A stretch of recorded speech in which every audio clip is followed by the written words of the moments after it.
Okay. So Marcy is the founder and executive director of SaveABunny, the organization. And how do I move it forward? So After falling under the spell of a spirited stray rabbit she found in 1999, Marcy left a corporate marketing and advertising career to focus on advocating for and raising awareness of rabbits as loving, intelligent, and beloved indoor companion animals. Appalled by the near 100% euthanasia rates of rabbits in many shelters, Marcy created SaveABunny to be a last chance rescue and healing sanctuary for those rabbits in most urgent need. Since 1999, SaveABunny has rescued over 5,000 rabbits and works with over 40 animal shelters, effectively lowering the euthanasia rates to zero at most of them, which is awesome. And we appreciate our partnership with SaveABunny, as well as I'm sure the other rescues do. Marcy will be talking about bunny basics, selecting the right rabbit and basic care. And if you have questions, please type them in the chat and we'll try to get to them if there's time at the end. So, Marcy, it's all yours.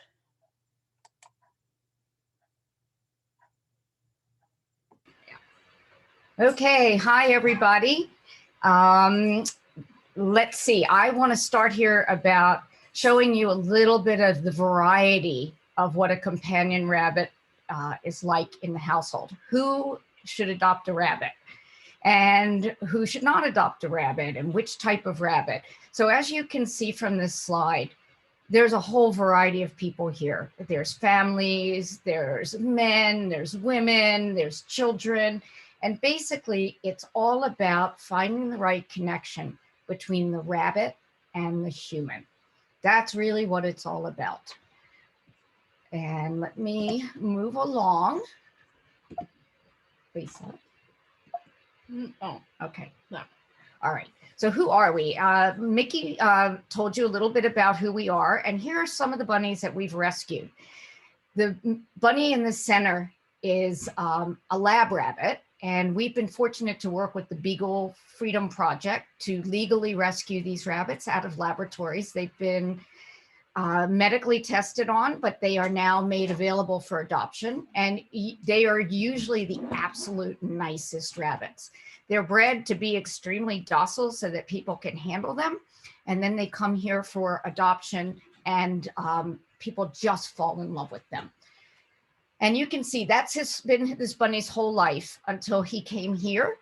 That's the cage, there's no toys. And that's actually a bigger cage than usual for laboratory testing. We get the floppy ear bunnies, we get underage babies, we get your mixed breeds, we get purebreds, we get every type of bunny. And we encourage you to meet them by personality and not by their looks. Space? Okay. So this is a little bit of what we've talked about already, is that we've been doing this for over 21 years. And at this point, we've rescued about 5,000 rabbits, or been involved in the rescues of 5,000 rabbits. And 35 shelters plus. Okay. So you can see we also get special needs rabbits in. That's actually our expertise. We work a lot with traumatized, abused, and neglected rabbits. And we find that most of them make the choice to trust people again, and they become the most loving bunnies because they've been through the worst and they've forgiven people, and they are eager to give back the love that you give to them. So what are companion rabbits? We consider companion rabbits a member of the family, just like a cat or a dog. They're as smart as cats and dogs, actually. They learn to use a litter box when they're spayed and neutered.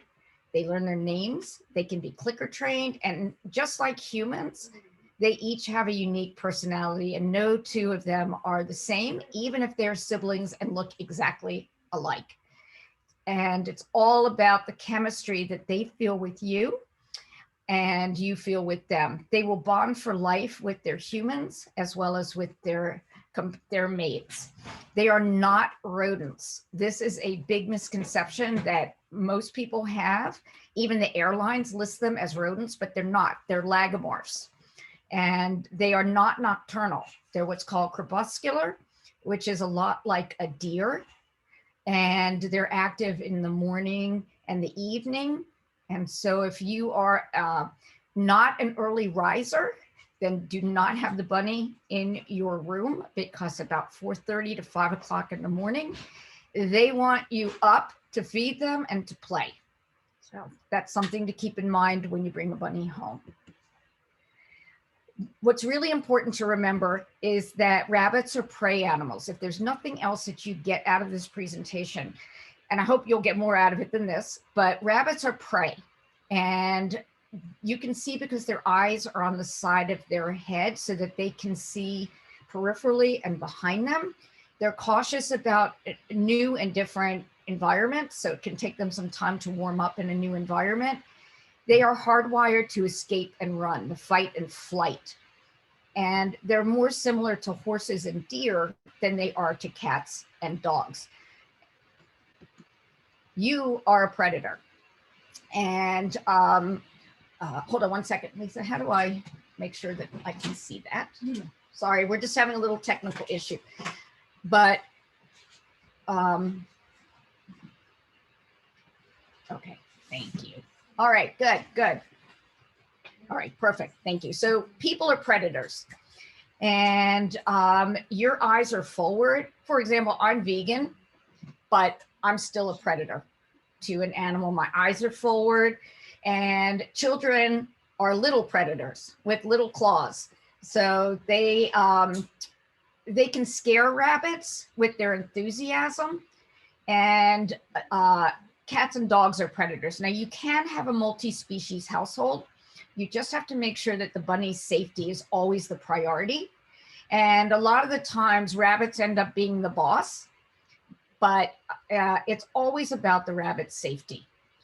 Something to keep in mind when adopting a rabbit or fostering a rabbit is that they are fragile. They have fragile digestive systems. They can't vomit. So for example, they groom themselves a lot and they swallow fur. If that gets stuck in their intestines, they can die from that. And all of that furball medicine for cats, it just doesn't work on rabbits. Their teeth grow their entire life. So their diet is mostly hay, and we'll get into that. And I think Ann Martin already covered a lot of that. But their teeth, especially the boutique bunnies, the small bunnies, the lops, and the Netherland dwarfs, they have to be genetically engineered to have a face that looks like this adorable little gray bunny. They have to make the skull more compact. And what that does is it smushes the teeth in. So they still have the same number of teeth as other rabbits, but the shape of the skull has been changed abnormally. And so they often have ear problems and dental problems. If you think about a pug dog, lop bunnies are often the same as that. You want to make sure that you always supervise children around rabbits, and you learn to respect your rabbit's boundaries. If they say, don't pick me up, then please don't pick them up. The more that you respect and listen to them, the more that they will bond and engage with you. They also carry a grudge, so you definitely want to be listening to your bunny.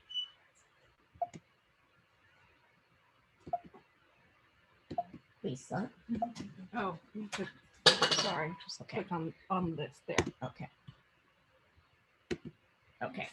All right. So is a companion rabbit right for you? We are looking always for indoor homes only. An adult must be the caregiver. No matter how much your child promises to do all the work, he or she will not do it. Maybe for a week or so, but they will get bored of doing the cleaning, and rabbits need to have their areas cleaned every single day. Rabbits can also live to be more than 10 years old when done correctly. So when you get the right diet and you house them indoors, they're spayed and neutered, they see the vet regularly, you're looking at a long-term commitment, which is really wonderful. One of our volunteers has a 16-year-old rabbit, and I have had several 14-year-old rabbits, including some that are still here as my sanctuary bunnies. You also have to be ready to spend a lot of money when you have a bunny. The vet care can be extremely expensive. Can you help me timing? And I'll go into some of the costs, but rabbit-centric behavior is also super important. You'll see this beautiful little Dutchy bunny on the right saying, "Whoa, don't touch me." And rabbits have their own opinions. They're not these docile, dumb little animals that are waiting to be picked up and cuddled like a stuffed animal. So having a bunny in your house means that you understand rabbit language and that you are okay with that. And so sometimes small children, they're not a good fit for small children because rabbits don't want to be picked up and held, even if they are hand raised as babies.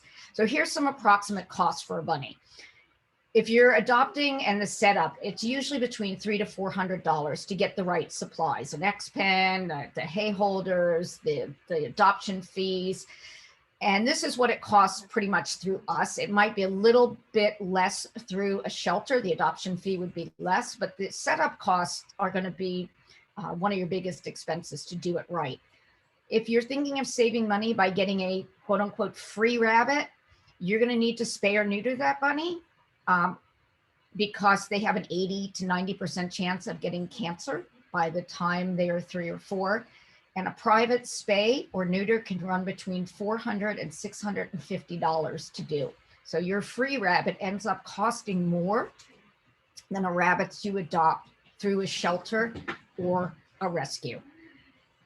And your yearly food supplies and wellness bunny visits run between $600 and $800. That's just when they're younger. After bunnies are 6 years old, it's recommended that you see a vet for a wellness check every 6 months. As mentioned earlier, their teeth grow through their entire lifetime. And what will happen is that the back teeth, this is just like a horse. So people who are familiar with horses will understand that the molars need to be filed down as these animals get older. And what keeps their teeth healthy is the hay. It's not wood blocks. It's not chew toys. It is the long strands of hay and long stems of vegetables. So the bunnies will pull the long strands in through the front, and the front teeth work like this, and the back teeth grind. Can you just check that I can't see myself on there? All right, sorry about that. Technical difficulties here. Great with bunnies, technical not so much. And so I want to make sure that my hands are up here, showing you what bunnies actually do. So the front teeth do this, and the back teeth grind. That's how the teeth stay healthy. So the long strands of veggies come in, the long strands of hay. We're not talking about hay cubes.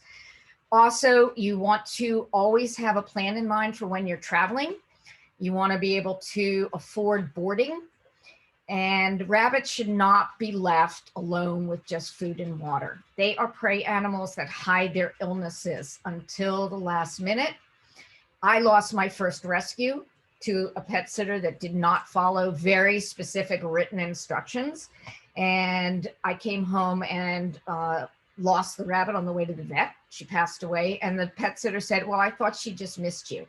And that was someone who had very specific instructions. So I know that House Rabbit Society does boarding. We do boarding. There's other Bunny Hayloft does boarding. You want to make sure that you don't just leave a bunny in the care of a friend that has no knowledge about bunny health. And boarding when you're traveling can cost anywhere between $25 to $75 a day. If your bunny needs medication, it can run higher than that. And you'll want to plan, especially for the holiday time, to reserve boarding, at least here, at least 4 to 5 months in advance. Lastly, emergency vet treatments and care will run between $500 to $1,500 per day, depending on what is going on. You're going to need to do blood work. You're going to need to have x-rays. You might have to hospitalize your bunny. The bottom line here is that rabbits are not low maintenance, and they're not inexpensive, and they're not starter pets. Sorry. Okay. Okay, so what type of rabbit is best? Male or female?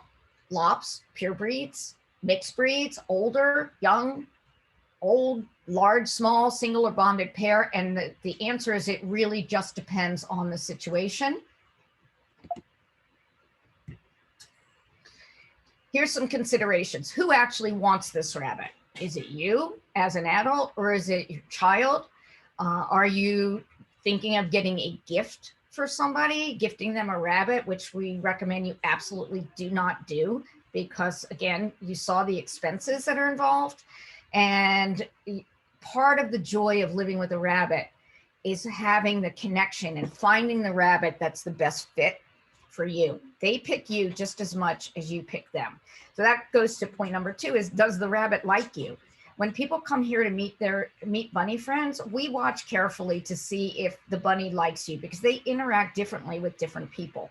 And if the bunny doesn't like the human, we won't adopt out because it's not the right fit.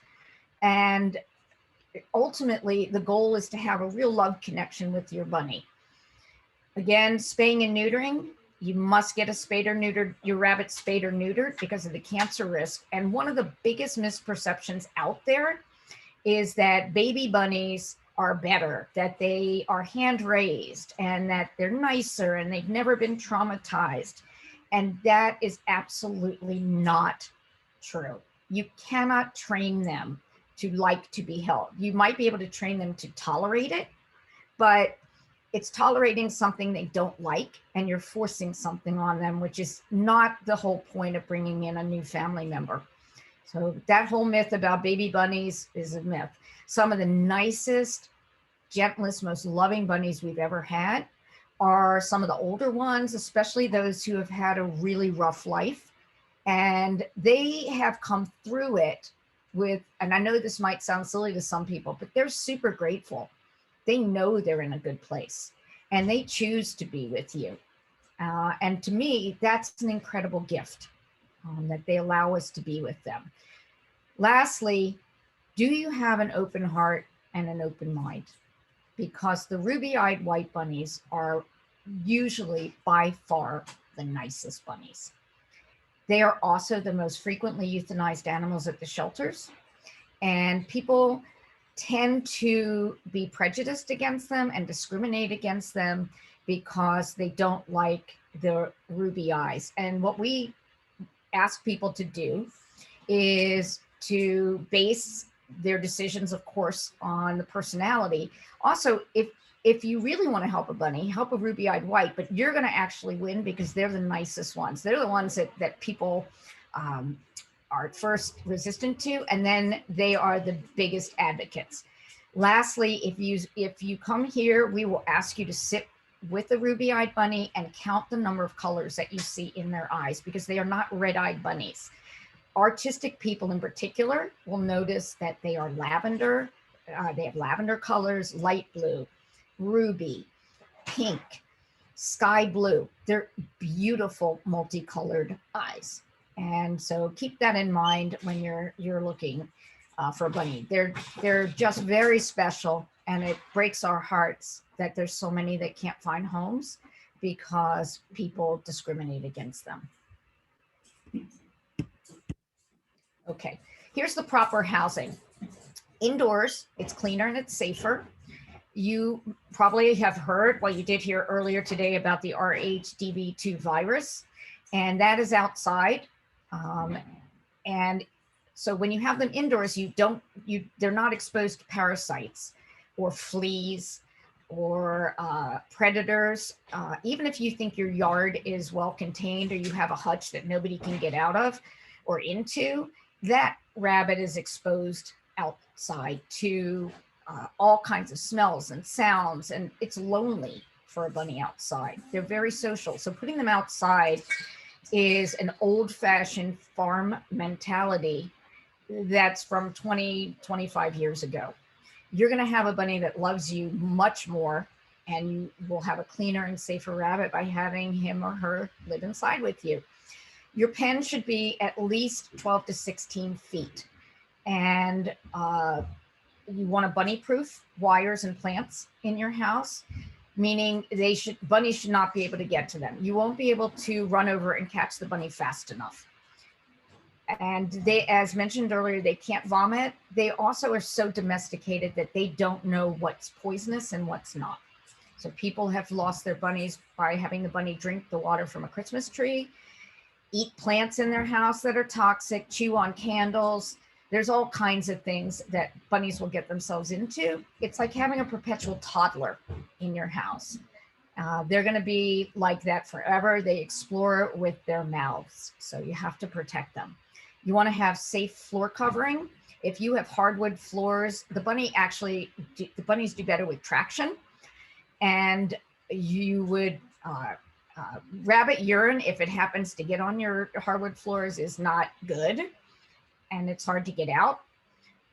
So we recommend bunny safe carpeting or linoleum. We put down sheets here and let the bunnies run on the sheets. You want to have them out of a pen exercising for at least 5 hours a day. Even if they're sitting there chilling with you by the TV, they should not be sitting in their pen most of the time. That is not the way to have a bunny become a part of your family. You also want to make sure that you have adequate litter boxes using the correct litter. So good litters include recycled paper, paper-based litter, cat country pelleted litter, sometimes hay over newspaper, but I really prefer using something like cat country or the paper litter. The bad things can be available at the store, and you'll see packages that have pictures of happy smiling bunnies, and it'll say your bunny will love this. It's just marketing. And there's no legislation that they can't sell that stuff, but you never want to get clumping litter, sweet corn litter, wheatgrass litter, wheat litter, pine or cedar shavings. All of that is toxic for rabbits. So stick with the ones that we recommend and you'll be much safer. There's just a lot of garbage out there, and it makes it difficult, especially for new people, to understand what's safe and what's not. Our website has a whole page on PDF on rabbit care. Here's an X pen. This is what you want for a bunny. The ones that are open on the top, typically they can jump these as well. And so a minimum of 30 inches high. You don't want these little plastic cages, and what you'll see at Petco and Pet Food Express and some of these other big box stores is that they say that this is a luxury cage, and they have a little plastic shelf in there. And that's small even for a guinea pig. But rabbits, putting a rabbit in a plastic cage like this is just wrong. I mean, I don't know, I don't want to say cruel, but it is completely inappropriate for a rabbit's physical structure, as well as their need for exercise and activity. So these pens, these exercise pens on the left are, is it there right? No, Whatever. The the exercise pen over here allows you to reach in and pet the bunny. You can open the door. You can walk in there to pick up the bunny rather than pulling them out of the cage. They really don't like to be pulled out of their safe space, and it'll make it much more difficult to handle a rabbit if you're using a cage. Here's a sample setup, and this bunny lives in this person's kitchen and living room. So you can see there's lots of toys, the boxes and the tubes and the chew toys, and the X pen is open while the bunny is running around, and the pen blocks off the part of her house that she does not want the bunny to go into. Here's another setup, lots of toys. You can see the bunny is out hanging around with bunnies are out hanging around with their humans. Here's some nice toys that you can use. There's all kinds of good stores. There's Binky Bunny, there's Busy Bunny, there's the Cottontail Cottage, the boxes from Costco, especially the juice area, you're going to have to fight us for them because they're really, really good boxes. You want things that are bunny safe to chew. And you want to stick with places that are known for selling rabbit toys. Don't go to someplace like Cost Plus or Pier 1 or whatever and see things that look like Willow and they might have been sprayed and they're just not safe. So we have resources for you on our site, and so does rabbit.org. Here's more boxes. You know what's fun for people is that they often create a fort for their bunny, and they create a maze, and the bunny can go, you change it up. Rabbits like a bit of a challenge. You can hide their food. You can just keep them busy. Rabbits like to be busy, and they like a project, and better they use the boxes as a project than they use your furniture, as a project. All right, here's more toys. The good old yellow pages. Take off the slippery covers and the bunnies will shred and enjoy the yellow pages. So whenever I see them in the post office, I always snag them. Just take off the slippery covers. And again, you'll see some toys, even a toilet paper roll stuffed with hay. You can put the bags, just trying to move new bunnies into the other room. You can stuff a paper bag with hay and with treats, tie it at the top with some raffia, let the bunny rip it apart, let them forage for their food, which is something that bunnies like to do. They need a project. Here's the diet. I know that you've heard about it already, but 80% of the diet is good grass hays, like Timothy hay, orchard grass, oat hay, and again, the long strands and not the cubes. Alfalfa is for babies and for bunnies who are sick. It is not for adults. It has too much calcium and it's too rich. So you want to stick with these grass hays. And with oat hay, rabbits have a tendency to eat the oats off the top. So we use oat hay as a treat only. You'll see this bunny's teeth. This is Greyjoy, who you met earlier, who is our sanctuary bunny. This is what his teeth look like when he first came in. And you can see that he obviously couldn't eat. He couldn't groom himself. This is a malocclusion. And this is from breeding. When they breed bunnies to have that the floppy ears and the smushed in face, this is what can happen with the teeth. So this bunny would have been euthanized if we had not taken him. The expense of these teeth over time costs us close to, and the ear infections, probably about $4,000. So that's what you get when you get a bunny that's got some serious health issues. Here's some good veggie ideas. Again, this is on our site. Veggies are about 15% of the diet. You want to do dark leafy greens. And we stay with a couple of ones that we know are safe, because some greens have too much calcium or oxalates in them. Cilantro is great. Parsley's, mint, the carrot tops, not the carrots, because the carrots are sugar. And 1 carrot for a bunny is like giving them 10 or 15 chocolate bars. Fennel is good, the tops of fennel, basil, dill, wheatgrass, and bok choy. Give a variety of about 3 types a day. And like if you went to a nice restaurant and you got a salad, that's about how much for an average 4 to 5 pound bunny. The pellets are 5% of the diet. They are mostly just for a little bit extra vitamins. And what we do is we do greens 1 time of the day and we do pellets the other time of the day. Those are treat foods. Our vet explained to us that any food that we humans can chew and digest is a treat for a rabbit. So we can chew and digest the veggies, the pellets, the treat foods, but we will sit and chew hay all day long and never be able to digest it. So hay is really what is the most important part of a rabbit's diet. People tend to think it's reverse. They think that the pellets are important, but keep in mind that they're processed. And the further away from the natural food, the less healthy it is. If you are going to give treats, we typically give treats to hide medicine. That's what we do. We consider the greens a treat, and we consider the pellets a treat. So we'll do, say, veggies in the morning, pellets at night. If they turn down either one of those treat foods, we know the rabbit is sick.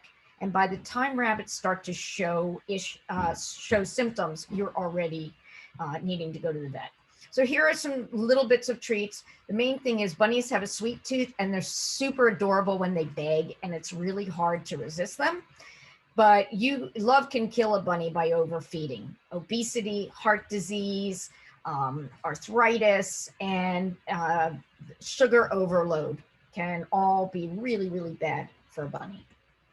So basic health care includes finding a bunny savvy vet, a yearly well bunny visit, the RHDV virus shots, and dental care, as we talked about.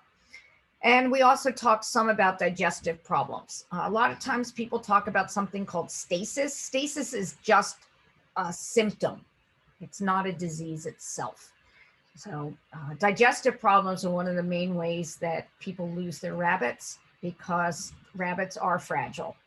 And finding, this is Dr. Harvey, who is one of the best vets around. We're lucky in the Bay Area to have several really, really good rabbit vets, including Dr. Lumen, Dr. Skeenstra, Dr. Stern. So there's a lot of good bunny vets out there. Those are the ones that I happen to know.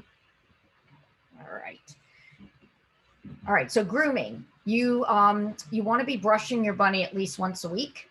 And if they are a long hair bunny, more than that. Nail trims every 4 to 6 weeks. We clean the anal glands of a bunny. It sounds grosser than it is. It's not like dog anal glands. And so don't be put off by that. It just keeps them clean and then helps them smell a little bit better. And all of those papaya tablets, the Laxatone, pineapple juice, and things like that, that's a myth. That's just old wives' tales that don't work. And so don't rely on those. Grooming and hay is the most important thing. Okay, here's a video of me picking up a rabbit. And rabbits, if you drop them, you can break their backs and break their legs.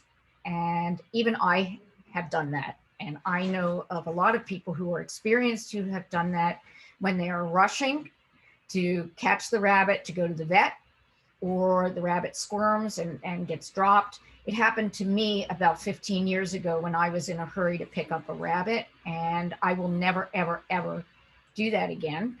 And so I want to make sure everybody understands the importance of being able to handle your rabbit. You need to be able to handle your rabbit to get the bunny to the vet if there's a fire. And kids should not be walking around and holding a bunny. Bunnies don't like it, and it's also dangerous if they get dropped. So can I play this video? I think so. We're going to try to play this video.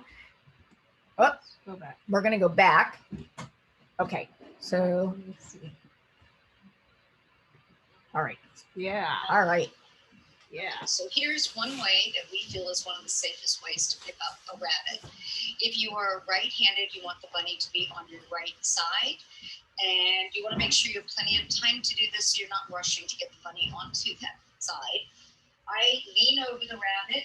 I put my right hand under her chest, under her bunny elbows. And I immediately scoop her up so that her hips are on my hip. And then I would hold her on her hip area to keep her tight next to me. If I never loosen the grip right here. It's as if glass to glass. To put her down, I want to keep her close to me, cover her eyes, bend down, and keep her close to me until I place her on the ground. So the reason I cover a bunny's eyes is that they are less likely to jump out of your arms if they can't see where they're going. And people have a tendency to do, horror picture, hands over the eyes. You want to actually cover the eyes. And the main thing is you want to keep the bunny tightly next to you. And no matter what happens, don't drop the rabbit. You want to stay calm, gently get yourself down to the ground and let the rabbit be released. All right, that's the end. And we have a resource guide for you. And I'm here to answer any questions anybody might have, or go back through any information that you want more information about. Your information. That was a great presentation, Marcy. Thank you. I'm scrolling through messages, the chat, to see if there's any questions. Other than where did I get my glasses? Because everybody always wants to know where I got my glasses. So Uber Optics in Petaluma. That's funny. Everyone's saying, thank you, great information. We need to share this with everybody. And this is being recorded. So yes, you will all be able to share this with everybody. Let's see. I'd like to add in there that we are always looking for good volunteers. It's a great way to learn about bunnies. At this time, we want adults. Because of COVID, we have fewer volunteers at this time, but you will learn a lot by volunteering. Yes. And all the shelters, wherever you live, need volunteers. Everybody needs volunteers. So if you're a rabbit person, please do get involved in some way if you can, because experienced rabbit people are few and far between. I know personally for our shelter, so we're always looking for that type of help. Marcy? Oh, Mickey, I wanted to add one other thing. I do want to acknowledge Mickey and the Rohnert Park Shelter for being truly one of the best shelters that we work with. Not all animal shelters give rabbits the care and open house that's needed. A lot of shelters, especially the fancy ones, tend to not help rabbits or only take in a very select number of rabbits. And Rohnert Park has always been there in the most dire situations to help us. And we always appreciate people who walk the talk. So thank you. Thank you. Thank you. Okay.